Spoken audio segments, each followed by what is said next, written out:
இவர்தான் நிரந்தர முதல்வர்னு சொல்லி இருந்தாலும் எப்படி இவரை கொண்டு வந்து உள்ள உட்கார வச்சவங்க இதே தமிழக மக்கள் 2 நிமிஷம் அதை தூக்கி அடிக்கிறது. எதுவுமே வாழ்க்கையில நிலை இல்லை. மக்கள் கிட்டத்தட்ட ஏமாந்துட்டாங்கன்னு தான் சொல்ல வேணும். ஒரு தேர்தலில் நம்ம தோத்துட்டோன்றதுக்காக மக்கள் நம்ம நிராகரிச்சாங்கன்னு நீங்க நினைச்சிடக்கூடாது. அவங்களோட சுயலாபத்துக்காக தான் வராங்க, மக்கள் பணிக்காக அவங்க வரல. டிவிகாவோட அஜெண்டாவே பாத்தீங்கன்னா எனக்கு டென்ஷன் இல்லாமல் இருக்கணும், நான் கம்ஃபர்டபுளா ஆட்சி நடத்தணும், நாளைக்கு யாரும் என்னை மிரட்டக்கூடாது. பெரிய பெரிய தலைகளை தூக்குறதுக்கு முயற்சி பண்றாரு காவல்துறையை வச்சு. திமுகவுக்கு இந்த அரெஸ்ட் பண்றதோ ஜெயிலில் கொண்டு போய் போடுறதோ எங்க கட்சிக்கு இது புதுசு கிடையாது. எங்க முத்தமிழர் கலைஞரே மிட் நைட்ல அவ்வளவு வயது முதிர்ந்தவரை தூக்கி போட்டிருந்தாங்கல்ல ஜெயலலிதா. 2029 நடக்கக்கூடிய தேர்தலில், பாராளுமன்ற தேர்தலில் திராவிட முன்னேற்ற கழகம் தனிச்சு நின்று பெரும்பான்மை ஜெயிக்கதா இல்லையா பாரு. மருத்துவம் முதல் பொறியியல் வரை உங்கள் கனவுகளுக்கு சரியான முகவரி Indira group of educational institutions. Call 9841385858. Super Sunday வந்தாச்சு. சூப்பர் சண்டே கிரியாசின் சூப்பர் சண்டே சேல். ரெட் நூல் தமிழ் நேயர்கள் அனைவருக்கும் வணக்கம். இன்று நாம் சந்திக்க போகும் சிறப்பு விருந்தினர் திமுக சிறுபான்மையினர் நல உரிமை பிரிவு செயலாளர் மரியாதைக்குரிய மருத்துவர் திரு சுபேர் கான் அவர்கள். சார் வணக்கம். அதிமுக, திமுக, பாஜக 3 கட்சிகளை சேர்ந்த பிரதிநிதிகள் ஆளுநரை சந்தித்து புகார் மனு கொடுத்துருக்கிறீங்க. விஜய் தலைமையிலான தாவேக அரசு குதிரை பேரம் நடத்துது, வெளிப்படையாக நடத்துது அப்படின்னு சொல்லி ஒரு புது கட்சி ஆட்சிக்கு ஒரு 55 நாட்கள் தான் ஆகுது. 3 ஜாம்பவான் கட்சி நெருக்கடி கொடுத்தா எப்படி இந்த தமிழக மக்கள் பார்ப்பாங்க? விமர்சன பார்வை எழுகுது, நீங்கள் எப்படி பார்க்குறீங்க? இல்லைங்க, இது உங்களுக்கு தெரியும். இப்போ இருக்கக்கூடிய தாவேக ஆட்சியில் இருக்கக்கூடிய எம்எல்ஏக்களோட எண்ணிக்கை மக்களோட ஆதரவில் பார்த்தீங்கன்னா 108 சீட்டு தான் இருந்தது. 107 அப்படின்னு வச்சுக்கலாம். டெக்னிக்கலி 107 சீட்டு தான் இருந்தது. அப்போ ஐயுஎம்எலும் விசிகாவும் நம்ம கம்யூனிஸ்ட் சகோதரர்கள்லாம் அவங்களோட ஆதரவில் தான் இப்போ ஆட்சி நடந்துக்கிட்டு இருக்கு. உங்களுக்கு எல்லாம் தெரியும். அப்போ அவங்களோட ஃபுல்லாக அதிபெரும்பான்மை அப்படின்னு சொல்ல முடியாது, அதிகமாக இருக்கக்கூடிய சட்டமன்ற உறுப்பினர் இருக்கக்கூடிய கட்சின்றதுனால தான் அவங்களுக்கு வாய்ப்பு வழங்கியிருக்கிறாங்க. இதில் நம்ம இந்த போன மாதம் நடந்த விஷயங்கள்லாம் நீங்களும் கேள்விப்பட்டிருப்பீங்க. கழக தலைவர் அவர்கள் ஒரு கவர்னர் ஆட்சிக்கு வந்துடக்கூடாது, இதனால் ஒரு சென்ட்ரல் கவர்மெண்ட் அது ஒன்றிய அரசை சந்திக்கிறதுக்கு யாரும் தயாராக இல்லை, அதனால பாஜக மக்கள் பாதிக்கக்கூடாது. தேர்தல் சந்திக்கிறதுக்காக மட்டும் இல்லை, மக்களுக்கு தான் இன்னொரு தேர்தல் திருப்பி வந்துடக்கூடாது. அதுவும் இல்லாமல் பாசிச பாஜகவோட ஆட்சி இங்கே வந்துடக்கூடாது. அதனால் இங்கே இருக்கக்கூடிய அவங்களோட அஜெண்டாவை கொண்டு வந்துடக்கூடாதுன்னு ஒரே உள்நோக்கத்தோடு தான், மக்கள் நலனுக்காக தான் தலைவர் உங்க ஆதரிங்க அப்படின்னு சொல்லி இருக்கும்போது இந்த ஆட்சி இன்றைக்கி நடந்திருக்கு. அதுக்கப்புறம் நடந்த விஷயங்கள் உங்களுக்கு எல்லாருக்குமே தெரியும். அப்போ இருந்து இப்போ எடுத்துகிட்டே வந்தீங்கன்னா ஒரு காலகட்டத்திலையும் இப்போ அமமுகவில் இருக்கக்கூடிய சட்டமன்ற உறுப்பினரை நைட்டோட நைட்டாக எழுதி வாங்கினாங்க. அப்புறம் அவர் ஆதரவு தெரிவிச்சார்னு சொன்னாங்க. ஐயுஎம்எல்லையும் ஒருத்தர் கையெழுத்து போட்டு கொடுத்தது நடந்திருக்குது. இப்போ இதில் என்ன நடந்திருக்கு அப்படின்னு பார்த்தீங்கன்னா ஆப்வியஸாக தெரியுது. எப்படி மகாராஷ்டிராவில் நடந்ததோ அதர் ஸ்டேட்ஸில் பாஜக பண்ணதோ அதே விஷயத்தை தான் இங்கே நடத்திக்கிட்டு இருக்காங்கன்றது ஒரு வேறுபாடுகள் சொல்கிறாங்க சார். என்னன்னா மற்ற இதில் பாஜகவிற்கு ஒரு தேவை இருந்தது, தங்கள் கவர்மெண்ட்டை ஃபார்ம் பண்ணணும், ஸ்டேபிள் ஆக்கணும் அப்படிங்கிறதுக்காக எதிர்கட்சியிலேருந்து எம்எல்ஏக்களை உடச்சி இந்த சைடு இழுத்தாங்க. ஆனால் இங்கே நாங்கள் ஆல்ரெடி 120 எண்ணிக்கையில் இருக்கிறோம். அப்படி இருக்கும் பொழுது எங்களுக்கு என்ன தேவை இருக்குது?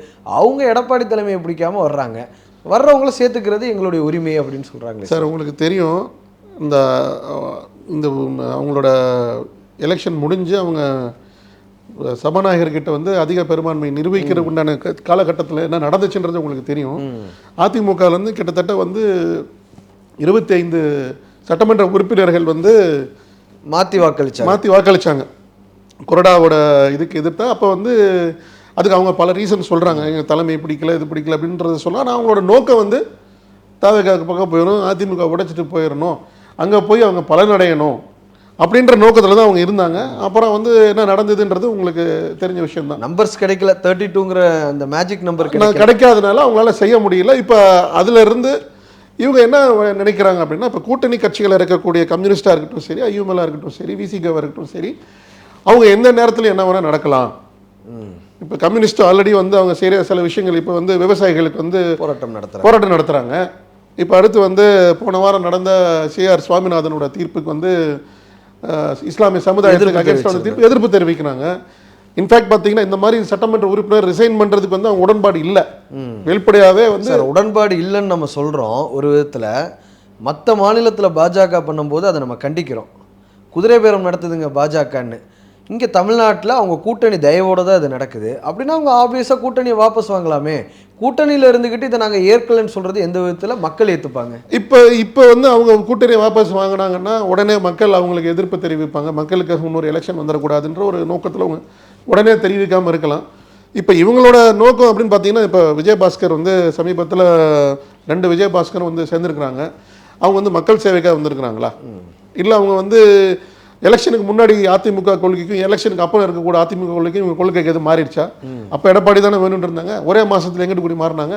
அப்போ அதுக்கு என்ன காரணம்? அவங்களோட சுயலாபத்துக்காக தான் வராங்க, மக்கள் பணிக்காக அவங்க வரல. இப்போ டிவிக்காவோட அஜெண்டாவே வந்து பார்த்தீங்கன்னா, இந்த கூட்டணி கட்சிகள்லாம் இருக்கக்கூடாது, எனக்கு டென்ஷன் இல்லாமல் இருக்கணும், நான் வந்து கம்ஃபர்டபுளாக வந்து ஆட்சி நடத்தணும், நாளைக்கு யாரும் என்னை மிரட்டக்கூடாது, யாருக்காக வந்து எந்த விஷயத்திலும் காம்ப்ரமைஸ் ஆகக்கூடாது. லிட்டரலாக பார்த்தீங்கன்னா இப்போ நடக்கக்கூடிய விஷயங்கள்லாம் வந்து பிஜேபியோட நிறைய விஷயங்களை வந்து மறைமுகமாக அவங்க ஆதரிச்சிட்டு இருக்கிறாங்க. சிபிஎஸ்சி சுவாமிநாதனோட தீர்ப்பு நீங்கள் சொன்னீங்க. ஆமாம், இஸ்லாமிய மக்களுக்கு ஒரு கெட்ட விஷயம் நடக்குது, சிஏஏ மாதிரி விஷயம் வருது, முத்தலாக் மாதிரி ஒரு விஷயம் வருதுன்னா 2019-20 காலகட்டத்தில் வந்து அது மிகப்பெரிய பேசும் பொருளாக இருந்தது. ஜிஆர் சுவாமிநாதனோட தீர்ப்பு வந்து பெரிய அளவில் பேசும் பொருளாக கூட ஆகலையே சார். இப்போ ஒரே ஒரு விஷயம் மட்டும் நான் உங்களுக்கு ஒரு இடஒதுக்கீடை கொடுத்தது உங்கள் கட்சி, உங்களுடைய முன்னாள் முதலமைச்சர் கலைஞர் கருணாநிதி அவர்கள். அப்படிங்கும்போது உங்களுக்கு உரிமை ஜாஸ்தியாக இருக்குங்கிற அடிப்படையில் நான் இதை கேட்குறேன். நான் ஒரு இஸ்லாமியராக இருக்கும்போது நான் உங்களுக்கு சொல்கிறேன் சார், இப்போ இருக்கக்கூடிய காலகட்டத்தில் மக்களோட மனநிலை என்னன்னு பார்த்தீங்கன்னா, எனக்கு 3.5% திமுக வாங்கி கொடுத்துச்சுன்றத அதை உணர்ந்து அதை ஃபீல் பண்ணுற ஜெனரேஷனில் நம்ம இப்போ மீட் பண்ணலை. அப்படி ஜெனரேஷன் இப்போ இருந்திருந்தா இப்போ இந்த தேர்தலோட களம் வேற மாதிரி இருந்திருக்கும். ப்ரிவிலேஜ் சொசைட்டியாக மாறிட்டாங்க. Privilege society. நாங்கள் வந்து மக்கள் வந்து திமுக ஆட்சி 1967க்கு முன்னாடி இருந்த மக்களோட மனநிலை வேற, 77 அப்புறம் 80களில் 90களில் இருந்த மனநிலை வேற. இந்த காலகட்டம், இந்த கடைசியாக இந்த 5 வருஷத்தில் இருக்க காலகட்டத்தில் அவங்களுக்கு எல்லா விஷயமும் கிடைக்க ஆரம்பிச்சிருச்சு. பிற்படுத்தப்பட்டவருக்கு இடஒதுக்கீடுன்னு சொல்லி நிறைய விஷயங்கள் பண்ணியிருக்காங்க. சிறுபான்மைக்கு 3.5% கிடைக்கிறதுக்கு முத்தமிழ் கர்நாடகாவில் வந்து ரத்து பண்ணுறாங்க சார். பிசி ரிசர்வேஷன் தான், முஸ்லீம்க்கு இன்டர்னல் ரிசர்வேஷன்லாம் எதுவும் கொடுக்க முடியாதுன்னு சொல்கிறாங்க. பொம்மை கவர்மெண்ட் அந்த விஷயத்தை எடுக்கும்போது மிகப்பெரிய போராட்டம் வந்தது. புர்கா போடக்கூடாதுன்னா மிகப்பெரிய போராட்டம் வருது. இப்போ 3.5% இடஒதுக்கீடு இருக்கனால தான் காவல்துறையில் இஸ்லாமியர்கள் போகிறாங்க, தீயணைப்பு துறையில் இஸ்லாமியர்கள் போகிறாங்க, குரூப் 4ல் இஸ்லாமியர்கள் போகிறாங்க. அப்படிங்கும் பொழுது இது ஒரு பேசும் பொருளாக கூட ஆகலைன்னா இப்போ தமிழ்நாடு என்ன மனநிலைக்கு போகுதுங்கிற ஒரு கேள்வி இருக்குல்ல சார். இதுக்கு வந்து வேற ஒரு ட்ரெண்ட் செட் ஆகுதுங்கிறது நீங்கள் உணரலையா? இது வந்து சார் நம்மளோட எக்கானமியை பற்றி யோசிக்கணும் சார். நம்மளோட வாழ்க்கை தரம் எப்படி இருக்குன்றது நம்ம யோசிக்க வேண்டிய விஷயம். இப்போ நீங்கள் சொல்லணும்னா அப்போ வந்து அரசாங்க வேலையில் கிடைக்கிறது ரொம்ப முக்கியமான கருதின காலம் ஒன்று இருக்குது. அரசாங்க பள்ளியில் கல்லூரியில் கிடைக்கணுன்ற ஒரு காலங்கள் இருந்தது. அப்போ வந்து மக்களுக்கு வந்து ரிசர்வேஷனோட இம்பார்ட்டன்ஸ் வந்து தெரிஞ்சுது. இப்போ வந்து ஒருத்தவங்களோட ஜாபோட ஆப்பர்ச்சுனிட்டிஸ் மாறிட்டே வருது. இப்போ வந்து பார்த்தீங்கன்னா ஸ்விக்கி இருக்கு, ஜொமேட்டோ, இப்பெல்லாம் யார் சாதி பார்க்குறா? அந்த ரிசர்வேஷனை வந்து அதோட இம்பாக்ட் ஃபீல் பண்ணாமல் இருக்கிற ஜெனரேஷனை நம்ம இப்போ பார்த்துக்கிட்டு இருக்கோன்றதான் உண்மை. ஏன்னா திராவிட முன்னேற்ற கழகம் முத்தமிழர் கலைஞர் கொண்டு வந்த 3.5% வந்து ஒரு மருத்துவனா நான் இன்னைக்கு இருக்கிறதுக்கு ஒரு முக்கிய காரணமே அது ஒரு ரிசர்வேஷன் முத்தமிழர் கலைஞர் டாக்டர் கலைஞர் தான். அதில் டவுட் கிடையாது. இப்போ நான் என்ன சொல்ல வரேன் அப்படின்னா வந்து இப்போ இருக்கிற ஜெனரேஷனுக்கு அதோட புரிதல் கம்மியாக இருக்குன்றதான் உண்மை. இன்னொரு விஷயத்துல தான் நீங்கள் சொல்லும் பொழுது அந்த ஜென்ரேஷனுக்கு வந்து இந்த விஷயங்களை கடத்துறதுல திராவிட இயக்கங்கள் தோல்வி அடைஞ்சிருச்சா? இது தோல்வின்னு சொல்ல முடியாது. இப்போ பிஜேபியோட கொள்கையை நம்ம ஏற்றுக்கிறோமோ ஏற்றுக்கலையோ, ஹிந்துத்துவா இஸ்லாமிய வெறுப்பு அவங்க சொல்லலைன்னாலும் அது சில தலைவர்கள் பேசும் பொழுது அந்த விஷயங்கள் வெளிப்படுது. ஆனால் அடுத்த ஜென்ரேஷன் வரைக்கும் அதை கொண்டு போய் கடத்தி இருக்கிறாங்க. இப்போ மம்தா பானர்ஜி எதிர்ப்பாக யார் நிற்கிறாங்கன்னா இளைஞர்கள் தான் நிற்கிறாங்க இங்கே பெரிய அளவில். அப்போ அடுத்த ஜென்ரேஷனுக்கு அவங்களுடைய ஹிந்துத்துவா கொள்கையை கொண்டு போய் பிஜேபி சேர்த்துருச்சு. நீங்கள் திராவிட இயக்க கொள்கையை அடுத்த ஜென்ரேஷன்கிட்ட கொண்டு போய் கடத்தவே இல்லையோ சார்? உங்களுக்கு ஒரு உதாரணம் சொல்கிறேன், கேட்டுக்குங்க. இப்போ வந்து ஒருத்தவங்களோட விஷயம் இப்போ பீகாரில் எடுத்துக்கிட்டிங்கன்னா மருத்துவத்தில் இருக்கிறதுனால சொல்கிறேன், சுகாதாரத்துறையில் வந்து என்ன அளவுக்கு இம்பார்ட்டன்ஸ் இருக்குன்னு பார்க்கலாம். பிரைமரி ஹெல்த் சென்டர்னு பார்த்து நம்ம இதில் நிறைய டெவலப் ஆகும். அதே மாதிரி இப்போ ஹெல்த் கேர் எடுத்துக்கிட்டிங்கன்னா இப்போ சென்னை, கோயம்புத்தூர், சேலம், ஈரோடு, திருப்பூர், அதே மாதிரி இந்த பக்கம் கன்னியாகுமரி, நாகர்கோவில், தஞ்சாவூர், எல்லா ஊர்லேயுமே உங்களுக்கு ஹெல்த் கேர் இருக்கும். கார்பரேஷனுக்கு ஹெல்த் ஆஃபீஸர் இருக்காங்க, முனிசிபாலிட்டிக்கு ஹெல்த் ஆஃபீஸர் இருக்காங்க. இந்த மாதிரி ஒரு கட்டமைப்பு வந்து நார்த் இந்தியாவில் இப்போ தான் டெவலப் பண்ணிக்கிட்டு இருக்காங்க. ஸோ அங்கே என்ன அவனுக்கு தேவைப்படுது? பேசிக் நெசசிட்டி அவன் ரெடி ஆகிட்டு இருக்கான். கல்வி எடுத்துக்கிட்டிங்கன்னா நம்ம இப்போ வந்து ஸ்டூடெண்ட்ஸ் வந்து வெளிநாட்டுக்கு போனதோட சிறுபான்மை மாணவர்கள் வந்து கிட்டத்தட்ட ஒரு 10 பேருக்கு கிட்ட 3.5 கோடி ரூபா வந்து தமிழ்நாடு அரசாங்கம் வந்து இன்டர்நேஷனல் ஸ்காலர்ஷிப் 35 லட்சம் கொடுத்துருக்காங்க. சார் நீங்க எல்லாமே கொடுக்குறீங்க, நான் அதை இல்ல, எதுவுமே மறுக்கல. நான் முடிச்சுக்கிறேன். முதல்வன் திட்டத்துல ஒவ்வொருத்தவங்க கிட்டத்தட்ட வருஷத்துக்கு 1000 பேர் பிரீமியர் இன்ஸ்டிடியூஷனுக்கு போறாங்க. Yes. அவங்களுடைய கட்டணம் பூரா ஏத்துக்க முடியும் அப்படின்னா அப்போதைய முதலமைச்சர் மு.க. ஸ்டாலின் அவர்கள் ஸ்டேஜ்ல சொன்னாரு. Yes. அப்ப நான் ரிப்போர்ட்டரா கவர் பண்ண போயிருந்தேன். Yes. ஆனா மக்கள் மத்தியில இது ஒரு எமோஷனலா கனெக்ட் ஆகவே இல்லையே. அந்த இடத்துல திராவிட இயக்கங்கள் தோத்துருக்குன்னு தான் நம்ம எடுத்துக்க முடியும். அதுதான் சார், மக்கள் வந்து இது வந்து ஒரு நெசசிட்டியா நினைச்சிட்டாங்க. ஏன்னா என்ஐடியில் 60 வருஷ ஹிஸ்ட்ரியில் 2 ட்ரைபல் போகிறாங்க அப்படின்னா திராவிட இயக்கத்தோட பெருமைன்னு நம்ம சொல்கிறோம். ஆனால் அது எமோஷ்னலாக மாணவர்கள் மத்தியில் கனெக்ட் ஆகலை. டிஎம்கே நிறைய ரீல்ஸ் போடாமல் விட்டுனாங்கன்றது வேணால் நான் சொல்லலாம் சார். இப்போ அதுக்கு தான் ட்ரெண்ட் செட்டிங்காக இல்லாமல் இருக்கிறது தான் இப்போ ஒரு நோக்கமாக இருக்குது. இல்லைங்க சார், இப்போ வந்து ஃபார் எக்ஸாம்பிள் நான் உங்கள் பாணியில் வரேன்னு வச்சுக்கோங்க. முன்னாடிலாம் வந்து ஒரு 2 மணி நேரம் 3 மணி நேரம் படம் பார்த்தோம், நியூஸ் 1 மணி நேரம் பார்த்தோம், 1/2 மணி நேரம் பார்த்தோம், அப்புறம் நீங்கள் ஷார்ட் ஸ்டோரி பார்த்தோம். இப்போ பார்த்தீங்கன்னா ரீல்ஸ் அளவுக்கு வந்துருச்சு. 20 செகண்ட்ஸுக்கு மேலே ஆடியன்ஸ் உட்கார மாட்டேங்கிறாங்க. அவ்வளோதான் அவங்களோட டைம் ஃப்ரேம். 1 மினிட் வீடியோன்றதே இப்போ லாங் வீடியோ ஆயிடுச்சு. இப்போ என்ன நடக்குதுன்னா வளர்ந்த தமிழ்நாட்டில் 1 நிமிஷம் வீடியோவில் பேசுறது ஆமாம் சார். ஒரு காலகட்டத்தில் திராவிட முன்னேற்ற கழகம் முக்கியமாக வளர்ந்ததுக்கு காரணம் வந்து பேச்சாளர்கள் இருந்தது. என்னோட தந்தை மறைந்த ரஹ்மான் கான் அவர்கள்லாம் வந்து சட்டமன்றத்தில் பேசியிருக்காங்க, கூட்டங்களில் பேசுவாங்க. அப்போல்லாம் வந்து ரேடியோ வீடியோ தான் உங்களுக்கு வாய்ஸ் ஆஃப் கம்யூனிகேஷனாகவே இருந்தது. இப்போ வந்துட்டு ஒரு செகண்டில் உங்களுக்கு எல்லாத்தையும் பார்த்துட முடியுது. இப்போ நம்ம பேசிக்கிற விஷயம் வந்து அடுத்த 1/2 மணி நேரத்தில் anybody reach millions of people.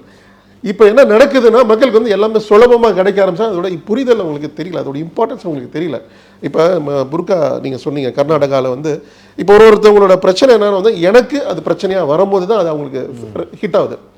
இப்போ அங்கே அந்த ஸ்டூடெண்ட்டு வந்து காலேஜுக்கு போக முடியாமல் ஒரு இஸ்லாமிய பெண் வந்து அதுக்கு குரல் கொடுக்கும் போது அது பெரிய வைரலாகுது. நோ ஹிஜாப் அப்படின்னு நோ ஹிஜாப்னு சொல்லும் போது அது எங்கே அவங்களுக்கு வந்து அதிகமாக அவங்களோட பயன்பாட்டில் இருக்கக்கூடிய விஷயங்கள் வந்து அவங்களுக்கு அது தடுக்கப்படுதோ அன்னைக்கு தான் அது போராட்டமாக வருது. ஜல்லிக்கட்டுக்கு போராட்டம் சார் நம்ம ஸ்டூடெண்ட்ஸோ ஃப்ரெண்ட்ஸோ இதே மெரினா பீச்சில் நடந்த போராட்டம். இந்த ட்ரெண்ட் செட் வந்து ஒரு 2 வருஷத்தில் உருவானது அப்படின்னு நம்ம எடுத்துக்க முடியுமா? ஏன்னா 2017 விஜய் அவர்கள் அரசியல் ரீதியாக திரைப்படங்களில் வசனம் வைக்கிறதுல தெளிவாக தான் இருந்திருக்கிறாரு. ஜல்லிக்கட்டு தொடர்பாக மெர்சல் படத்தில் பேசுகிறதா இருக்கட்டும், ஜிஎஸ்டி தொடர்பாக பேசுகிறதா இருக்கட்டும், சர்க்கார் படத்தில் இலவசங்களுக்கு எதிராக பேசுகிறதா இருக்கட்டும், பிகில் படத்தில் இது சிஎம் ஏரியா தன்னை ஒரு தலித் மாதிரி காமிச்சிக்கிறதா இருக்கட்டும், அவர் வந்து அரசியல் பயணத்தை தொடர்ந்து கட்டமைச்சிட்டே வந்திருக்கிறாரு. நம்ம ஏதோ ஒரு விதத்தில் அவரை கணிக்க தவறிட்டோமோ, அதோட விளைவு தான் 2.5 வருஷத்தில் ஒருத்தர் ஆட்சியை அமைக்க முடியுதோ தமிழ்நாட்டில். இது ஒரு விதத்தில் நீங்கள் உண்மையே ஒத்துக்கலாம். ஏன்னா வந்து அவரோட நரேஷன்ஸில் தான் மக்களை வந்து ஒரு கொண்டு போகிறாங்க. நீங்கள் வந்து முன்னாடி ஒரு ஓசோன்னு ஒருத்தர் இருந்தார், ஓஷோ. அவரோட கோட்பாடுகள்லாம் பார்த்தீங்கன்னா வந்து சாத்தான் பற்றி அந்த மாதிரிலாம் சொல்லி மக்களை மெஸ்மரைஸ் பண்ணி மாஸ் ஹோமிசைட்லாம் தற்கொலைலாம் செஞ்சுக்கிட்டாங்க. ஸோ ஒரு மக்களை வந்து எப்படி அவங்களால மேனிப்புலேட் பண்ண முடியுதுன்ற விஷயத்தில் அவங்க ரொம்ப கிளியராக இருந்திருக்கிறாங்க. நீங்கள் அவங்களோட பிரச்சாரத்திலே பார்த்தீங்கன்னா வந்து ஒரு ஹீரோ ஒரு வில்லன் கேரக்டர், ஹீரோ வர்ஷிப்பர் என்ற ஒரு கான்செப்டில் தான் வந்து இன்னைக்கு வரைக்கும் அதை தான் கண்டினியூ பண்ணுறாங்க. இப்போவே இந்த கரூர் சம்பவத்துக்கே பார்த்துக்கிட்டிங்கன்னா இப்போ என்ன சொல்கிறாங்க, அவங்களோட அமைச்சர் ஆதவர்ஜன் அவர்கள் வந்து என்ன சொல்கிறாரு, போலீஸ் தான் கொலை செஞ்சிச்சு. அப்போ இருந்த திராவிட முன்னேற்ற கழகத்தில் ஒரு கணக்கு தீர்க்க வேண்டியது இருக்குங்கிறத வெளிப்படையாக சொல்கிறார். ஒரு அமைச்சராக இருக்கக்கூடியவர் வந்து ஒரு கேஸ் சிபிஐ விசாரணை இருக்கக்கூடிய ஒரு விஷயத்தை வந்து இப்படி வெளிப்படையாக வந்து ஒரு போலீஸ் தான் கொலை செஞ்சாங்கன்ற அளவுக்கு சொல்றாருன்னா அப்போ என்ன நரேஷன்ல இருக்கார். 10ஆம் தேதி இப்போ அவர் விசிட் பண்ண போறாரு, எங்க கரூருக்கு போக போறாரு. இப்போ என்ன பண்றாங்க, அண்ணன் செந்தில் பாலாஜி மேல ஒரு பொய் வழக்கு போட்டு அவரை எப்படியாவது அரெஸ்ட் பண்ணி உள்ள பொய் வழக்கு நீங்க சொல்றீங்க சார், ஆனா ப்ரூஃப் இருக்கு. இளையராஜாட்ட பேசியிருக்கிறாங்க அப்படின்னு 4-5 பேர் கைது செஞ்சிருக்கிறாங்க சார். நேத்து எங்க அமைச்சர் முன்னாள் அமைச்சர் இருந்தார் அண்ணா அனிதா ராதாகிருஷ்ணன் அரெஸ்ட் பண்ணாங்க. அவர்கிட்ட 50 கோடி ரூபாய் பேரம் பேசப்பட்டிருக்கு. இவர் சொல்றாருல நிர்மல்குமார் மின்சாரத்துறை அமைச்சர், தவம் இருந்தாலும் அவர் தாவேக்காக்கு வர முடியாது. அதேதான் சார் நானும் சொல்றேன். இவங்க நினைச்சிட்டு இருக்காங்க அப்படிதான். இப்போ விஜயபாஸ்கர் வந்து ரொம்ப தூய சக்தியா, 2 விஜயபாஸ்கர் சேர்த்துருக்காங்களே, 2 பேரும் தூய சக்தியா? விஜய்னு அடைமொழி இருக்கு இல்ல சார், விஜய் பாஸ்கர்னு வரும்போது அதோட விஷயங்கள் மாறுது. குட்கா வழக்கு இருக்கு, ஒருத்தர் இருக்காரு, விஜய் சரவணன் ஒருத்தர் இருக்காரு, விஜய் பாலாஜின்னு ஒருத்தர் இருக்காரு, அதே மாதிரி விஜய் பாஸ்கர்கள், அவ்வளவுதான் சார். எல்லாரும் அந்த மாதிரி நம்ம பேரை வச்சவங்களை வச்சு நம்ம டிசைட் பண்ண முடியாது சார். ஏன்னா இவங்களோட உள்நோக்கங்கள் வேற. இப்போ இவங்க கட்சிக்கு வந்து இவ்வளோ பேர் சேர்றாங்க அப்படிங்கும்போது இப்போ அவங்க என்ன நோக்கத்தில் சேர்ந்துருக்குறாங்க? இப்போ எம்எல்ஏகளுக்கு பேரம் பேசாமல் தான் வந்திருக்கிறாங்க நீங்கள் சொல்கிறீங்களா? இப்போ கிட்டத்தட்ட வந்து அவங்களோட அஜெண்டாவே கிட்டத்தட்ட ஒரு 15-20 எம்எல்ஏ வந்து ரிசைன் பண்ண வச்சுட்டு அதிமுகவில் எதிர்காலம் இல்லை, இனிமே எடப்பாடி பழனிசாமியோட தலைமை வந்து பெரிய லெவலில் சோபிக்காது, அதனால நாங்கள் எதிர்கால தலைமையை நோக்கி நகர்றோன்னு அவங்க ஒரு ஜஸ்டிஃபிகேஷன் சொல்கிறாங்கல்ல. சரி, நம்ம தப்பு இது பண்ண போகிறாங்கன்னு தெரிஞ்சு போச்சு, அதுக்கு ஒரு காரணம் சொல்லி ஆகணும் இல்லையா? இப்போ அவங்க சொத்தை பாதுகாக்கணும், என்னென்னா அவங்களுக்கு வந்து பணப்பேரம் பேசப்பட்டிருக்கு, இதெல்லாம் நடக்க போய் தான் வந்து அவங்க போகிறாங்கன்றதுல மாற்றமே இல்லை. மக்கள் பார்த்துட்டு செந்தில் பாலாஜியை திங்கட்கிழமை வந்து நீங்கள் சம்மன் அனுப்பியிருக்கோம், நீங்களும் சரி உங்களுடைய சகோதரரும் சரி வந்து ஆஜராகுங்கன்னு சொல்கிறாங்க. கைது நடவடிக்கை வரைக்கும் போனாலும் ஆச்சரியப்படுறதுக்கு இல்லைன்னு சொல்கிறாங்க. ஏன்னா அனிதா ராதாகிருஷ்ணன் அவர்களை கைது செஞ்சுருக்கிறாங்க. ஒரு பெயில் ரிஜெக்ட் ஆனோன்னா உடனே கைது செய்யணுங்கிற அவசியம் இல்லை, அந்த ஆர்டர் வர்றதுக்குள்ளேயுமே கைது பண்ணியிருக்காங்க அப்படின்னு ரிப்போர்ட்ஸ் வருது. அப்படிங்கும் பொழுது செந்தில் பாலாஜி அவர்களை கைது செய்யப்படலாம் அப்படிங்கிற ஒரு செய்தி வருது. கடந்த காலங்களில் நம்ம பார்க்குறோம், திமுகவோட சட்டத்துறை வந்து மிகப்பெரிய வலிமையான சட்டத்துறைன்னு சொல்லுவாங்க. எப்பொழுதுமே ஒரு ஆட்கள் இருப்பாங்க, உதவின்னு தொண்டர்கள் போய் நின்னா அப்படின்னு. சட்டத்துறை பெரிய அளவில் சோபிக்கலையோ இந்த 5 ஆண்டுகள்லையும் சரி இப்பவும் சரி? சார் அப்படின்னு சொல்ல முடியாது சார். செந்தில் பாலாஜி அவர்கள் 1 வருஷம் ஜெயிலில் இருந்தார், உங்களுக்கு நல்லா தெரியும். இல்லைங்க, அது ஜெயிலில் இருக்கிறது வந்து அவர் அந்த இது வந்து கோர்ட்டோட டைரக்ஷன், அதை நம்ம ஒன்றும் செய்ய முடியாது. இடி கேஸுங்கும் போது அது கேஸு முடிஞ்சாதான் அதோட விஷயங்கள் நம்மளுக்கு தெரிய வரும். அது எப்படி ஜோடிக்கப்பட்ட கேஸா அதோட இது, அதை பற்றி நம்ம இப்போ இல்லை, நான் மெரிட் ஆஃப் தி கேஸில் போகிறதுக்கு முன்னாடி ஏறக்குறைய 2023 ஜூன் 10, 11, 12 அந்த தேதிகளில் அவர் ஹாஸ்பிட்டலில் அட்மிட் ஆகிறாரு. அன்னைக்கே கைதுங்கிற ஒரு செய்தி வருது. லோக்சபா எலெக்ஷன் முடிஞ்சதுக்கு அப்புறம் தான் அவர் ரிலீஸ் ஆகிறார். அப்படின்னா ஏறக்குறைய 1 வருஷத்துக்கு மேலே இருந்திருக்கிறார். சட்டத்துறை பெரிய அளவில் சோபிக்கலை, செயல்படலை அப்படிங்கிற ஒரு விமர்சனம் வருது இல்லை? செயல்படலைன்னு சொல்ல முடியாது சார். ஏன்னா கோர்ட்டோட இப்போ அனிதா ராதாகிருஷ்ணன் அரெஸ்ட் செய்யப்படுறாரு, நேற்று நைட்டு அவர் வந்துட்டார் இல்லையா, பெயில் எடுத்து. அடுத்து வந்து இப்போ ஜென்சியில இருந்து அன்பானந்தத்தை வீட்டுக்கு போயிருக்கிறாங்க போலீஸ், இன்னொருத்தர் வீட்டுக்கும் இன்னைக்கு அரெஸ்ட் பண்ணி அவருக்கு பெயில் கிடைச்சிருக்குது.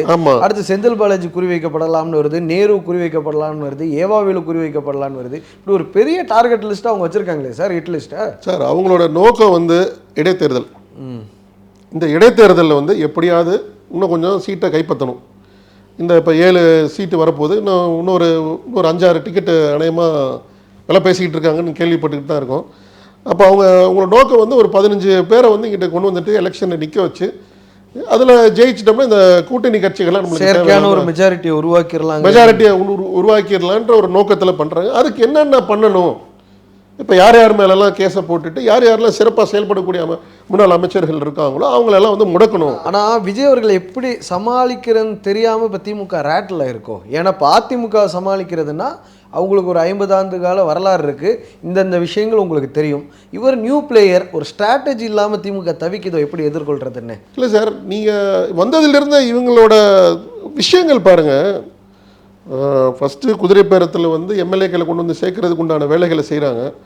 அடுத்து அடுக்கடுக்காக விஷயங்கள். இப்போ சிறுபான்மை மக்களுக்கு வந்து பார்த்தீங்கன்னா பக்ரீத் வருது. பக்ரீத்துக்கு வந்து குர்பானி விஷயத்தில் அநீதி நடக்குது. சிறுபான்மையினர் நல அமைச்சராக இருக்கக்கூடிய வாயை தொடக்கலையே. அதே மாதிரி இப்போ ரீசெண்டாக வந்த கேஸோட அதுக்கு இது வரைக்கும் ஒரு விஷயங்கள் நடக்கலை சார். ஆணவ கொலைகள் திமுக ஆட்சியில் நடக்கும்போது பூதாகரமாக பேசப்பட்டது, அது எல்லாத்துக்கும் தெரியும். 8 ஆணவ கொலை, எதிர்க்கட்சி தலைவர் சட்டமன்றத்தில் பேசும்போது 4ங்கிறாரு, ஆளூர் ஷானவாஸ் 8ங்கிறாரு, கம்யூனிஸ்ட் தோழர்கள் 9 ஆணவ கொலை நடந்திருக்கு இந்த 50 நாட்களில் அப்படிங்கிறாங்க. பெரிய அளவில் திமுக இதை எக்ஸ்போஸ் பண்ணியிருக்கணும்ல சார். ஆட்சிக்கு எதிரான மனநிலையை இந்நேரம் நீங்கள் எதிர்க்கட்சியை உருவாக்கி இருக்கணும்ல சார். இப்போ தொடர்ந்து பிரச்சனைகள் இருந்துகிட்டே தான் இருக்குது. நீங்கள் தினைக்கும் பார்க்குறீங்க எப்படி இங்கே இருக்கக்கூடிய சட்டம் ஒழுங்கு எவ்வளோ சீர்கெட்டிருக்குன்றது எல்லாருக்குமே தெரியுது. ஆனால் அந்த விஷயத்தில் விஜய் அவர்கள் கோட்டு போட்டுட்டு வந்தால் அதுதான் ட்ரெண்டாக மாறுதுங்கிறது உங்களுக்கு தெரியும். அவர் கெஸ்டர் காமிச்சாருன்னா அதுதான் ட்ரெண்டாக மாறுதுங்கிறது உங்களுக்கு தெரியும். பீப்புள்ஸ் இஷ்யூ பெரிய அளவில் பேசப்படலைங்கிறது உங்களுக்கு தெரியும். அப்படி இருக்கும் பொழுது இன்னும் வீரியமாக திமுக செயல்பட வேண்டிய நிலைமையில் இருக்குல்ல சார். நீங்கள் அதில் எங்கேயோ கோட்டை விடுறீங்கிற ஒரு விமர்சனம். கோட்டை விடுறன்றது இல்லை சார், நாங்கள் பதிவு பண்ணிட்டு தான் இருக்கோம். எங்கள் எதிர்க்கட்சி தலைவர் வந்து எங்கெங்கெல்லாம் பிரச்சனை நடக்குது டெய்லி நீங்கள் அவரோட செயல்பாடு பார்த்தீங்கன்னா உங்களுக்கு தெரியும். கலைஞர் அவர்கள் உங்களுக்கு நல்லா தெரியும். உங்களுடைய தந்தையாரை வச்சு எம்ஜிஆர் அவர்களுக்கு எவ்வளோ நெருக்கடி கொடுத்தாருங்கிறது எல்லாத்துக்குமே தெரியும். அப்படி இருக்கும் பொழுது ஒரு 13 ஆண்டு காலம் கட்சி வந்து ஆட்சியில் இல்லைன்னாலும் தொண்டர்கள் உயிர்ப்போடு இருந்தாங்க. இப்போ திமுக தொண்டர்கள் உயிர்ப்போடு இருக்கிறாங்கன்னு நம்ம நம்ப முடியுமா? இப்போ ரீசெண்டாக வந்து மாணவர் அணி போராட்டத்தை பார்த்துருப்பீங்க இல்லையா? இப்போ திமுகவுக்கு ஜென்சியோட சப்போர்ட் எப்படி இருக்கு நம்ம டெய்லி பார்த்துக்கிட்டு இருக்கோம். ஆனால் அதுவே ஒரு விஷயத்தில் வந்து பேக்லாஷ் ஆகுது அப்படிங்கிற ஒரு விமர்சனத்தை முன்வைக்கிறாங்க. சரி, அவங்க பேசுகிற விஷயங்கள் வந்து நெகட்டிவாக தான் திமுக கொண்டு வருது அப்படிங்கிற ஒரு விஷயத்த சொல்கிறாங்க. ஜென்சி இது எப்படி பேக்லாஷ் ஆகுதுன்னு சொல்கிறீங்க? அவங்க பல்லவி எம்எல்ஏவை தனிப்பட்ட முறையில் விமர்சனம் பண்ணுறாங்க, கீர்த்தனா அமைச்சரை தனிப்பட்ட முறையில் விமர்சனம் பண்ணுறாங்க, அமைச்சர்கள் பல பேர்த்த வந்து தனிப்பட்ட ரீதியாக விமர்சனம் பண்ணுறாங்க, அதை வந்து மக்கள் ரசிக்கலை அப்படிங்கிற ஒரு விஷயத்த சொல்கிறாங்கல்ல. சரி, இது வந்து ஒரு யூத்தோட ஃபீலிங்ஸ்.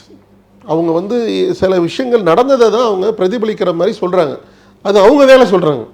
அவங்களோட நரேஷன் இது எப்படி போய் ரீச் ஆகணும். அந்த ஜெனரேஷன், இப்போ என்னோட ஜெனரேஷன் வேறு, இப்போ இருக்கிற ஜெனரேஷன் வேறு. இவங்களோட எக்ஸ்பெக்டேஷனை வந்து அந்த ஜெனரேஷன் அவங்களுக்கு லாங்குவேஜில் தான் பேசுகிறாங்க. அது வந்து நம்மளுக்கு தப்பாக தெரியுது. இப்போ ஜென்சியோட லாங்குவேஜ் இப்போ அவங்க பேசுகிற கம்யூனிகேட் பண்ணவே முடியாது. ஒரு விஷயம் என்னென்னா, விஜய்க்கு ஒரு ப்ரிவிலேஜ் இருக்குது சார். அவர் ஸ்டாலின் அங்கிள் அப்படின்னு முன்னாள் முதலமைச்சரை தனிப்பட்ட முறையில் தாக்குனாலும் அது மக்கள் மத்தியில் வந்து ரசிக்கிற தன்மையாக மாறி இருக்குது. ஆமாம், அதுவே நீங்கள் என்னதான் பல்லவி எம்எல்ஏவை நீங்கள் விமர்சனம் பண்ணாலும் அது தனிநபர் தாக்குதலாக தான் கட்டமைக்கப்படுது. அப்படிங்கும் பொழுது நீங்கள் என்ன யுக்தி வச்சுருக்கீங்க இதை முறியடிக்கிறதுக்கு? சார், ஃபஸ்ட்டு வந்து இந்த ஜெனரேஷனுக்கு வந்து ஒரு புரிதல் வேணும். என்ன நடந்திருக்கு, இது வரைக்கும் திராவிட முன்னேற்ற கழகம் என்ன பண்ணியிருக்குன்றது அவங்களுக்கு தெரிஞ்சாதான் இந்த திராவிடியனோட மூவ்மெண்ட் என்னன்றது தெரியணும் சார். அவங்க அதை கேட்கவே விரும்பல. பிரச்சனையே அதுதான். இப்போ என்னன்னா, 67 நாங்கள் இந்தியை ஒழிச்சோம் அப்படிங்கிறது, காங்கிரஸை நாங்கள் நாக் அவுட் பண்ணங்கிறத வெளிப்படையாக பேசுறீங்க. அவங்க அதெல்லாம் பார்க்கல. விஜய் காங்கிரஸுக்கு 2 அமைச்சர் கொடுத்துருக்கிறாருன்னு தான் பார்க்குறாங்க. நீங்கள் 69 ரிசர்வேஷனை பற்றியெல்லாம் அவங்க பார்க்கல. எங்களுக்கு எதுக்கு ப்ரோ ரிசர்வேஷன், விஆர் அப்படிங்கிறாங்க. இந்த காலத்தில் யார் ப்ரோ ஜாதி பார்க்குறான்னு பேச ஆரம்பிக்கிறாங்க. அப்படிங்கும் பொழுது நீங்கள் எப்படி கொண்டு போய் அவங்களுக்கு பாடம் எடுத்து எப்படி நீங்கள் திராவிட இன்னொரு விஷயத்தை நீங்கள் ஒரே ஒரு விஷயத்தை நீங்கள் நோட் டவுன் பண்ணணும். இப்போ வந்து 234 தொகுதியில் 108 தொகுதியில் தான் வந்திருக்கிறாங்க. அவரோட கெரியர் பீக்கில் வந்து 107 தான் வந்திருக்குது. 107 தான். அது கூட பார்த்தீங்கன்னா 35% ஆஃப் ஓட்டர்ஸ் தான் அவருக்கு சப்போர்ட் பண்ணியிருக்காங்க. அப்போ 65% ஆஃப் ஓட்டர்ஸ் அவங்களுக்கு போடலை. தட் இஸ் அவருக்கு ஆதரவு தெரிவிக்கல. இண்டிவிஜுவலாக இன்னொரு திராவிட கட்சிகளுக்காக கொடுத்துருக்காங்க. இண்டிவிஜுவலாக நின்று 35% வாங்கியிருக்கிறாங்க. இல்லை நம்ம வந்து இதை வந்து நம்ம எப்படி எடுத்துக்கணுன்றக்கா சொல்ல வரேன். ஒட்டுமொத்த ஜனத்தொகையில் இருக்கக்கூடிய மக்கள் வந்து 65% பேர் வந்து வேற மனநிலையில தான் இருக்காங்க. 35% பேர் கொடுத்துருக்குறாங்க. ஸோ இந்த எலெக்ஷன் ரிசல்ட்டை வச்சுட்டு இவர் ஒரு பெரிய லீடர், இவர் ஒரு பெரிய விஷனரி அப்படின்னு சொன்னீங்கன்னா அவங்களோட விஷன் என்னன்றது இன்னும் கிளாரிட்டி இல்லை. அவர் கன்சால்டேட் பண்றதுக்கான வேலைகள் ஆரம்பிக்கிறாருல்ல. திமுகவை குறி வச்சு தாக்க ஆரம்பிக்கிறாரு. முன்னாள் அமைச்சர்கள், பெரிய பெரிய தலைகளை வந்து தூக்குறதுக்கு முயற்சி பண்றாரு காவல்துறையை வச்சு. ஒரு பக்கம் இடி, இன்னொரு பக்கம் டிவிஎஸ்சி, மத்தாளத்துக்கு 2 பக்கம்ங்கிற மாதிரி திமுக. சார், இது வந்து புதுசு இல்லைங்க சார். அம்மையார் ஜெயலலிதா காலத்தில் நடக்காதா? எங்கள் முத்தமிழர் கலைஞரே வந்து அரெஸ்ட் பண்ணி நைட்டோட நைட்டா மிட் நைட்டில் அவ்வளோ வயது முதிர்ந்தவரை தூக்கி சிறைச்சாலையில் போட்டிருந்தாங்கல்ல ஜெயலலிதா 81 வயசில். அப்புறம் இதெல்லாம் எந்த மூலைக்கு? அந்த இந்திரா காந்தி காலத்தில் எங்கள் தலைவரை வந்து அரெஸ்ட் பண்ணி மிசா காலத்தில் இருந்திருக்காங்க சார். திமுகவுக்கு வந்து இந்த அரெஸ்ட் பண்ணுறதோ ஜெயிலில் கொண்டு போய் போடுறதோ எங்கள் கட்சிக்கு வந்து இது வந்து புதுசு கிடையாது. ஸோ இவங்க வந்து அவங்க பதவிக்கு வந்ததுனால, இப்போ ஆட்சியில் இருக்கிறதுனால என்ன வேணால் செய்யலாம், யார் மேலே வேணால் என்ன கேஸ் வேணால் போடலாம், இது ஸ்டாண்டர்டாக பண்ணுற சிஸ்டம் தான். இப்போ நீங்கள் டிவிக்கே தூய கட்சின்னு சொல்கிறீங்க, கிட்டத்தட்ட ஏடிஎம்கே சிஸ்டம் மாதிரி தான் அவங்க கொண்டு வர்றாங்க. அதே ஃபார்முலா தான். இதுக்கு முன்னாடி என்ன பண்ணோமோ அதே தான் இவங்களும் பண்ண போகிறாங்க. தனித்தன்மை இழந்துருச்சு. தனித்தன்மை 100% இழந்துருச்சு சார். அவங்க சொல்லிட்டு வந்த விஷயங்கள் வேற, இப்போ நடந்துகிட்டு இருக்க விஷயங்கள் மக்கள் பார்த்துட்டு இருக்காங்க.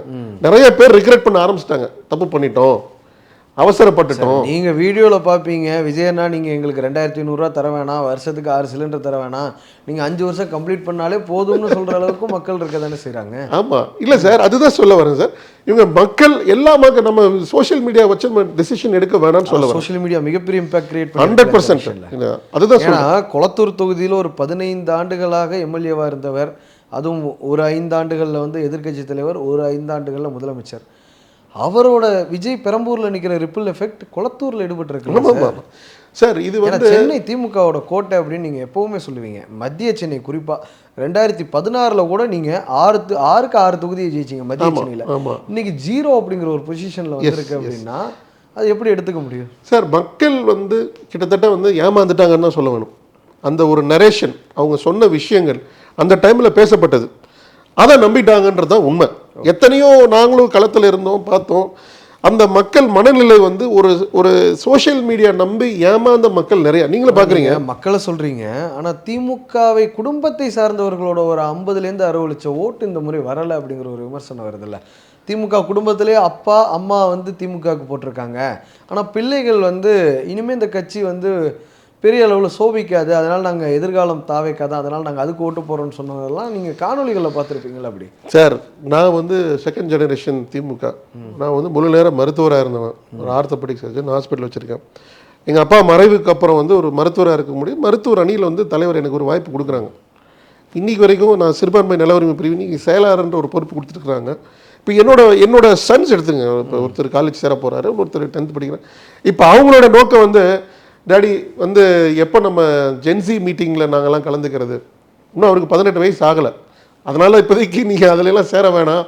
ஆனால் அந்த உணர்வுன்றது வந்து திராவிடியன் மூமெண்ட்ன்றது வந்து அந்த வரலாறு தெரிஞ்ச பிள்ளைகளுக்கு வந்து அவங்களுக்கு தெரியும். மாணவர்களை வைத்து தான் திமுக முதல் முறையாக ஆமாங்க. 1967 அதே மாணவர்களை வைத்து இந்த முறை திமுக தோற்கடிக்கப்பட்டிருக்கு அப்படிங்கிற ஒரு விஷயம். Correct sir. இப்போ வந்து என்ன நடந்திருக்குன்றது இந்த ஜெனரேஷன் மக்கள் வந்து புரிதல் இல்லாமல் ஒரு சில தவறுகள் எப்பயுமே சார். அண்ணா பேரறிஞர் அண்ணா வந்து தேர்தல் தோல்வியை சந்திச்சிருக்கிறாங்க. சொல்லியிருக்காரு, ஒரு தேர்தலில் நம்ம தோத்துட்டோன்றதுக்காக மக்கள் நம்மளை நிராகரிச்சாங்கன்னு நீங்க நினைச்சிடக்கூடாது. இல்ல நிராகரிச்சிட்டாங்க, இந்த ஒரு தடவை நம்மளுக்கு வாய்ப்பு அளிக்கல. இல்ல நிராகரிச்சிட்டாங்க அப்படிங்கிற ஒரு முடிவுக்கு நான் வரல. என்ன காரணம் அப்படின்னா, திமுக 5 ஆண்டுகள் கம்ப்ளீட் பண்ணி அதிகபட்சமா ஜெயிச்ச சீட் இதுதான். 59 சீட்டு, கூட்டணியா 73 சீட். இந்த பெரிய கருப்பன் 1 ஓட்டு, சாக்கோட்டை அன்பழகன் ஒரு 600 ஓட்டு, கம்பம் ராமகிருஷ்ணன் ஒரு 1000 ஓட்டு. இதெல்லாம் நீங்கள் பார்த்தீங்கன்னா எப்படி பார்த்தாலும் ஒரு 80 தொகுதிகள் நீங்கள் கூட்டணியோட ஜெயிச்சிருக்க முடியும் மினிமம். அப்படி இருக்கும்பொழுது அடுத்த முறை கன்சால்டேட் பண்ணுறதுக்கு உங்ககிட்ட போதிய அளவில் கட்சியில் கேடர்ஸ் உயிர்ப்போடு இருக்கிறாங்களா அப்படிங்கிறது தான் கேள்வி. கண்டிப்பாக சார், 100%. இன்னும் அதிகமான இதில் தான் இருக்காங்க. இவங்க அடிக்க தான் அது வைரமும் வந்து இதாகும்னு சொல்லுவாங்க, ஜொலிக்கும் அப்படின்னு சொல்லுவாங்க. அந்த தட்டை தான். அதே மாதிரி தான் திமுகவும் சரி. நீங்கள் வந்து ஒரு ஜெனரேஷன் போய்ட்டு அதோட முடிஞ்சிருச்சு, இனி யங்ஸ்டர்ஸ்லாம் கிடையாது திமுகவுக்கு, ஜென்சிஸ்லாம் இல்லைன்ற மாதிரிலாம் நோக்கமே கிடையாது சார். திருப்பி வருவாங்க. இந்த மக்கள் இந்த இயக்கம் வந்து எப்படிப்பட்ட இயக்கம்னா, இட்ஸ் அ மூமெண்ட். நீங்கள் ஒரு கட்சியாக பார்க்குறீங்க. இது எப்படி ஆரம்பிக்கப்பட்டதுன்னா அந்த ஜெனரேஷன் வந்துக்கிட்டே தான் இருக்கும். நீங்கள் எங்களெல்லாம் கேட்டிங்கன்னா நாங்கள் அடுத்த ஜெனரேஷனுக்கு நாங்கள் தயார் பண்ணிக்கிட்டே தான் இருக்கோம். எங்களோட வரக்கூடிய அடுத்த ஜெனரேஷன் வந்து திமுகவில் எப்பயுமே இருக்கிறதுக்கு ஒரு ஃபோர்ஸ் ரெடி ஆகிட்டே தான் இருக்கும். இனி தமிழ்நாட்டில் தனி பெரும்பான்மையோட எந்த கட்சியும் ஆட்சி அமைக்காது, அதுதான் ட்ரெண்ட். ஏன்னா 3 மேஜர் ஃபேக்டர் இருக்காங்க. தாவேக்காவும் எப்படி பார்த்தாலும் 30% வாக்குகளுக்கு மேலே இருக்குது. திமுகவும் எப்படி பார்த்தாலும் 25லேருந்து 28 வரைக்கும் அவங்களுக்கு ஒரு வாக்கு சதவீதம் இருக்குது. 1967 அடி வாங்கின காங்கிரஸ்க்கு இப்போ வரைக்கும் ஒரு 4% ஓட்டு இருக்குன்னா, அதிமுகவுக்கும் குறைஞ்சது 15லேருந்து 18% ஓட்டு இருக்கும்.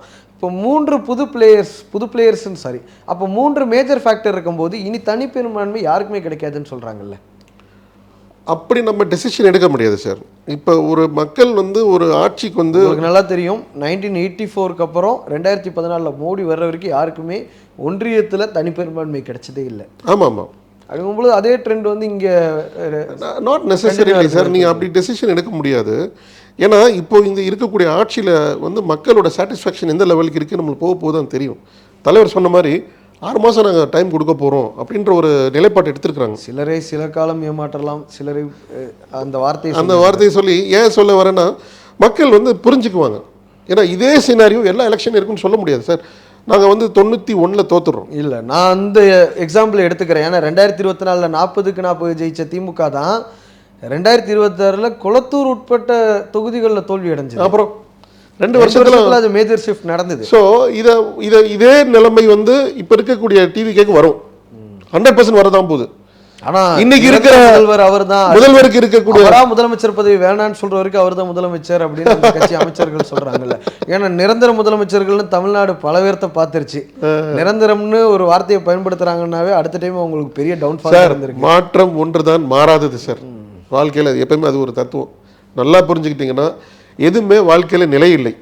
இப்போ இவர் வந்து ஒரு பிம்பத்தை கிரியேட் பண்ணி இவர் தான் நிரந்தர முதல்வர்னு சொல்லி இருந்தாலும் எப்படி இவரை கொண்டு வந்து உள்ளே உட்கார வச்சவங்க இதே தமிழக மக்கள் 2 நிமிஷம் அதை தூக்கி அடிக்கிறது.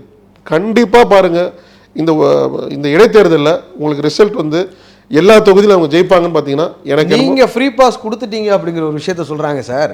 விஜய் படமே வந்து எல்லா படமும் ஓடின படம்லாம் இல்லை. சூப்பர் ஸ்டார், அவரை சூப்பர் ஸ்டார்னு சொல்லி அவரை கட்டமைச்ச காலகட்டத்திலேயே வந்து பீஸ்ட் படம் ஃப்ளாப் ஆகிருக்கு. இன்னைக்கும் பார்த்தோம்னா கலெக்ஷனில் ரஜினிகாந்த் முதன்மையானவராக இருக்கிறார். நீங்கள் ஒரு ஃப்ரீ பாஸை கொடுத்து அவர் 35% ஓட்டு வாங்க வச்சுட்டீங்கிற ஒரு விமர்சனம் இருக்குது. திமுகவில் இருந்தும் சில எம்எல்ஏக்கள் ராஜினாமா பண்ணலாம் அப்படிங்கிற ஒரு விஷயத்தை வந்து தாவேக அமைச்சர்கள் சொல்ல ஆரம்பிக்கிறாங்க. எப்படி சார் எடுத்துக்கிறது இது? இந்த 2 கேள்விகளுக்கும் சார் பேசிக்கிட்டு இருக்காங்க போல் இருக்கு சார், முயற்சி பண்ணிக்கிட்டு இருக்காங்க சார். 50 கோடியில் ஆரம்பிச்சிருக்காங்க இப்போ பேரத்தை, போப்போ மேபி இன்க்ரீஸ் பண்ணுவாங்கன்னு நினைக்கிறேன். திருநெல்வேலியில் ஜெயிச்ச ஒரு சட்டமன்ற உறுப்பினர் பெயரை சொல்கிறாங்க. அதே மாதிரி இன்னும் சில பகுதிகளில் சில சட்டமன்ற உறுப்பினர்கள் பெயரை சொல்கிறாங்க. எப்படி எடுத்துக்கிறது சார்? திராவிட முன்னேற்ற கழகத்தில் இருக்கக்கூடிய என்றைக்குமே அதோட கொள்கை பிடிப்பில் இருக்கக்கூடிய இதுவரைக்கும் சட்டமன்ற உறுப்பினர்கள் வந்து யாராவது ஒருத்தவங்க போனாங்களா? கிட்டத்தட்ட 55 நாள் ஆயிடுச்சு. அவங்க எங்கேருந்து ஆளை தூக்கலான்ற வேலையில் தான் இருக்காங்க. தூய சக்தி தீய சக்தி நாங்கள் இப்போ அவங்க என்ன பண்ணிக்கிட்டு இருக்காங்க? இது குதிரை பேரமா இல்லையா? அவரோட கொள்கை பிடிப்புக்காக அவங்க போகிறாங்களா? இந்த விஜயை டேக்கிள் பண்ணுறதுக்காக பாஜகவோட திமுக ஒரு அலைக்கு போகலாம், ஒரு அலைன்ஸுக்கு போகிறதுக்கான வாய்ப்புகள் பிரகாசமாக இருக்குது. கம்பேரிட்டிவ்லி பாஜக வந்து திமுக பெரிய அளவில் குடைச்சல் கொடுத்ததில்லை கடந்த காலங்களில் காங்கிரஸை கம்பேர் பண்ணும் பொழுது. அதனால ஒரு நல்ல அண்டர்ஸ்டாண்டிங் இருக்கும், வரக்கூடிய காலங்களில் ஏற்படலாம் அப்படிங்கிற ஒரு விஷயத்த சொல்கிறாங்க. அப்படி ஒருவேளை நீங்கள் அந்த முடிவு எடுத்தீங்கன்னா சிறுபான்மையின மக்கள் அதை வேற மாதிரி ஒரு முடிவு எடுத்துட மாட்டாங்களா? இன்றைக்கும் நீங்கள் பார்த்தீங்கன்னா பாபநாசம், நாகப்பட்டினம், சிதம்பரமாக இருக்கட்டும், பாளையங்கோட்டையாக இருக்கட்டும், இங்கே சேப்பாக்கத்தில் உதயநிதி அவர்கள் ஜெயிச்சது காரணமாக இருக்கட்டும், செந்தில் பாலாஜி உக்கட ஓட்டில் தான் ஜெயிச்சாருங்கிற ஒரு விஷயத்த சொல்கிறாங்க. அது உங்களுக்கு ஒரு பாதகம் அமைஞ்சிடாதா சார்? எந்த எல்லாமே ப்ரீ மெச்சூர் ஸ்டேஜ், இதெல்லாம் வந்து கண்டிப்பாக விஷயங்களா பேசப்படுற விஷயங்களை தான் நான் உங்ககிட்ட சார். கண்டிப்பாக வந்து திராவிட முன்னேற்ற கழகம் என்றைக்குமே பாசிச பாஜக கூட கூட்டணி வைக்காது. Any time. ஏன்னா 98ல் நீங்க பண்டாரம் பரதேசின்னு சொல்லிட்டு தான் 99ல் நல்லா யோசிச்சுக்கங்க. கலைஞர் அந்த ஜஸ்டிஃபிகேஷனை எல்லா மக்களையும் ஏத்துக்கிற மாதிரி ஒரு விஷயத்த சொன்னார். அவர் என்ன சொன்னார்? குறைந்த செயல் திட்டத்தை கொண்டு வராங்க, காமன் மினிமம் ப்ரோக்ராம்னு சொன்னது போல என்னுடைய ஆட்சியை கலைக்கிறதுக்கு ஜெயலலிதா முயற்சி பண்ணாங்க, அதை வாஜ்பாய் ஏற்றுக்கல. அப்படிங்கும்போது நான் நன்றி கடனா போகிறேங்கிறதையும் சொன்னார். மதசார்பன் ஒரு செக்குலருங்கிற வார்த்தையே கிடையாது, மத நல்லிணக்கம்ங்கிற ஒரு வார்த்தை தான் இருக்குங்கிறதையும் அவர் சொன்னார் அந்த காலகட்டத்தில். ஆமாம், மக்கள் ஏற்றுக்கிட்டாங்க. ஸோ அப்போ வந்து பொது சிவில் சட்டம் வரக்கூடாது, மக்களுக்கு பாதுகாப்பு இருக்கணும்னு ஒரு ஆர்டிகல் 370 அது ரெண்டுத்தையுமே இது பண்ணணுன்றதுனால தலைவர் வந்து அந்த டைம் சப்போர்ட் பண்ணாங்க. அந்த காலகட்டத்தில் தேவைப்பட்டது. ஏன்னா அப்போ வந்து நம்ம இந்தியாவோட இதை பாதுகாக்க வேண்டிய கட்டாயத்தில் தலைவர் தள்ளப்படுறதுனால அந்த சப்போர்ட்டுக்கு போகிறாங்க. 3 வருடங்களில் அது 3வது எலெக்ஷன், 96ல் ஒன்று, 98ல் ஒன்று. ஸோ திருப்பி ஒரு எலெக்ஷன் இந்தியா சந்திக்கக்கூடாது. இப்போ எப்படி டிவிக்கு தலைவர் வந்து சப்போர்ட் பண்ண சொல்லி சொன்னாரோ, ஆனால் பாஜக கிட்ட போகிறது தவிர திமுக என்ன ஆப்ஷன் சார் இருக்குது? ஏன்னா கூட்டணி, நீங்கள் கொள்கை கூட்டணின்னு சொன்னீங்க, எடப்பாடி பழனிசாமி சொன்னார் தேர்தலுக்கு தாங்க கூட்டணி, கொள்கை கூட்டணின்லாம் ஒன்று இல்லைன்னு. நீங்கள் தான் விமர்சனம் பண்ணீங்க, பாருங்கள் எங்களோடது கொள்கை கூட்டணின்னு. அவங்கெல்லாம் மந்திரி பதவி கிடைச்சோன்னே எல்லாருமே சார் அவங்க கொள்கையை மாற்றிக்கிட்டாங்க சார். இப்போ கூட்டணியில் அமைச்சர் பதவின்றது கொள்கைக்கு மாறிட்டாங்க அவங்க, வேற ஒன்றுமே இல்லை, ரொம்ப சிம்பிள். அப்போ திமுக இந்த யூனியன் முஸ்லீமாக இருக்கட்டும், அண்ணன் திருமாவளவனாக இருக்கட்டும், அவங்க ரொம்ப சிம்பிளாக அவங்க கொள்கையை மாற்றிட்டாங்க. நம்மளுக்கு அமைச்சர் பதவி வந்தால் போதும், தமிழ்நாட்டுக்கு என்ன நடந்தாலும் அதை பற்றி நாங்கள் கவலைப்பட போகிறதில்ல. அதனால தான் எந்த விஷயத்துக்குமே யாருமே பேசுகிறதே இல்லை. இப்போ திமுகவோட கொள்கை என்னைக்கு மாறாது சார். அப்போ திமுக ஆப்ஷன் என்ன? இவங்கெல்லாம் இருக்கிறதா செக்குலர் தனிச்சு நிற்போம் சார், கட்டமைச்சிங்க சார். தனிச்சு நிற்கிற விஷயங்கள் வந்து திமுக எப்பவுமே ரிஸ்க் ஃபேக்டர் இல்லையா சார்? இப்போ என்னன்னா என்ன விஷயம் சொல்லுவாங்கன்னா, ஒரு பிரபல தொலைக்காட்சியில் வந்து ஒரு கதைகளின் கதைன்னு ஒரு நிகழ்ச்சி போடுறாங்க. அதில் ஒரு விஷயத்த சொல்கிறாங்க, எந்த முதலமைச்சர்களை காட்டிலும் கலைஞர் கருணாநிதி தமிழ்நாட்டுக்கு அதிக நலத்திட்டங்களை கொண்டு வந்தார் அப்படிங்கிற ஒரு விஷயத்த சொல்கிறாங்க. ஆனாலுமே திமுகவோட ஓட்டு வங்கி அப்படிங்கிறது 30% தான் அப்படிங்கிறத நம்ம கண்கூட பார்க்குறோம். அப்படிங்கும் பொழுது தனிச்சு நிற்கிற பெரிய ரிஸ்க் இல்லையா 2014 மாதிரி? இல்லை சார், நான் என்ன சொல்ல வரேன்னா, இப்போ இருக்க காலகட்டத்தில் வந்து தேவைப்பட்ட திமுக தனிச்சு தான் நிற்கும். கூட்டணி இருப்பாங்க. இப்போ எங்கள் ஐஎம்எல் போயிட்டா இஸ்லாமியர்கள் இல்லைன்னு அர்த்தம் இல்லை சார். எஸ்டிபிஏ இருக்கு சார். நான் வந்து காங்கிரஸ் இருந்தாதான் செக்குலர் அலைன்ஸ், ஐஎம்எல் இருந்தாதான் அது இஸ்லாமியர்கள் வருவாங்க அப்படிங்கிறதெல்லாம் நான் ஏத்துக்கல. நீங்க தான் சொன்னீங்க அதை சார். குழந்தை ராமருக்கு பூஜை பண்றோம்னு சொல்லி ராமர் கோயிலை திறந்து விட்ட இதே காங்கிரஸ் தான். ஆமா, 91ல் பாபர் மசூதியில மிகப்பெரிய ஒரு அடக்குமுறை நடக்கும்போது ஆட்சியில இருந்து இதே காங்கிரஸ் தான். லிட்டரலா வந்து இடபிள்யூஎஸ் மாதிரி ஒரு விஷயத்தை ஆதரிச்ச இதே காங்கிரஸ் தான். அதனால நான் வந்து காங்கிரஸ் இருக்கிறதா செக்குலர் அலைன்ஸ்லாம் நான் ஏத்துக்கல சார். கண்டிப்பாக வந்து காங்கிரஸுக்கு வந்து நம்ம கூட்டணி இருந்தால் தான் சென்னை நம்ம தமிழ்நாட்டில் இருக்கக்கூடிய பாராளுமன்ற தேர்தலை எதிர்கொள்ள முடியுன்றது வந்து ஒரு தப்பான வாதம் தான் நான் சொல்லுவேன். இனி வரக்கூடிய காலகட்டங்களில் வந்து தமிழ்நாட்டை பொறுத்த வரைக்கும் மக்கள் வந்து பிஜேபி ஏற்றுக்கல, வாஷ் அவுட் பண்ணிட்டாங்க. அவங்களால இங்கே 40 தொகுதியில் போடுறதுக்கு கேண்டிடேட் கிடையாது. அதிமுகவும் பிஜேபியும் இப்போ ஒரு அலைன்ஸில் இருக்காங்க. அது தொடருமான்னு கேட்டால் டவுட்டு தான். அதிமுக தனிச்சு நிற்கிறதுக்கு வாய்ப்பு இருக்குது, இல்லை பிஜேபி கூட இருக்குது கண்டினியூ பண்ணுறதுக்கு வாய்ப்பு இருக்குது.